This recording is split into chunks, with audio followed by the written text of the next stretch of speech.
భారత కరెన్సీ రూపాయి విలువ చరిత్రలో ఎన్నడూ లేనంత కుప్పకూలిపోతోంది. డాలర్తో పోలిస్తే రూపాయి పతనం ఇప్పట్లో ఆగేలా కనిపించడం లేదు. రాబోయే రోజుల్లో రూపాయి విలువ 100 దాటి 120కి పడిపోయినా ఆశ్చర్యం లేదంటున్నారు ఆర్థిక నిపుణులు. ఒకవైపు అమెరికా ఫెడరల్ రిజర్వ్ నిర్ణయాలు, మరోవైపు విదేశీ పెట్టుబడుల తరలింపు దేశ ఆర్థిక వ్యవస్థకు పెను సవాల్గా మారాయి. అసలు రూపాయి ఎందుకు పతనమవుతోంది? దీనివల్ల సామాన్యుడిపై పడే భారమేంటి?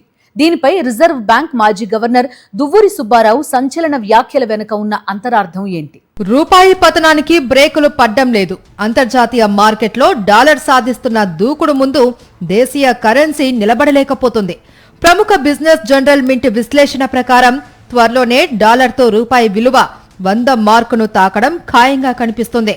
మరికొందరు ఆర్థిక నిపుణులైతే ఈ పతనం 120 రూపాయల వరకు వెళ్లవచ్చు అని హెచ్చరిస్తున్నారు. కేంద్ర ప్రభుత్వం బంగారం అమ్మినా మరింకేం చేసినా రూపాయి పతనాన్ని అడ్డుకోవడం ప్రస్తుత పరిస్థితుల్లో సాధ్యం కాదని అంటున్నారు.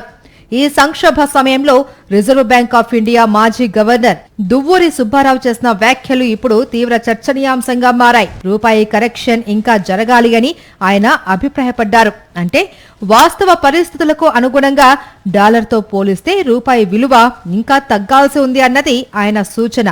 రూపాయి విలువను కృత్రిమంగా పట్టి ఉంచడం కంటే మార్కెట్ శక్తులకు వదిలేయడమే ఆర్థిక వ్యవస్థకు మంచిది అనే కోణంలో ఆయన ఈ వ్యాఖ్యలు చేశారు. కానీ రూపాయి ఈ స్థాయిలో పడిపోతే ప్రజలపై ఆ ప్రభావం తీవ్రంగా ఉండబోతోంది. అయితే రూపాయి పతనం వల్ల ఎగుమతిదారులకు, ముఖ్యంగా ఐటీ, ఫార్మా రంగాలకు కొంత లబ్ధి చేకూరే అవకాశం ఉన్నప్పటికీ ఓవరాల్ గా దేశ ఆర్థిక వ్యవస్థకు ఇది పెద్ద దెబ్బే అని విశ్లేషకులు హెచ్చరిస్తున్నారు.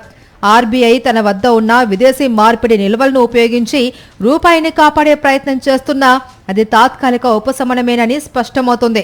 గ్లోబల్ మార్కెట్లో డాలర్ జోరు తగ్గే వరకు భారత్కు ఈ తలనొప్పి తప్పేలా లేదు. రూపాయి పతనం కేవలం నెంబర్లకు పరిమితం కాకుండా ప్రతి ఒక్కరి జేబుకు చిల్లు పెట్టే ప్రమాదకర స్థాయికి చేరుకుంటుంది.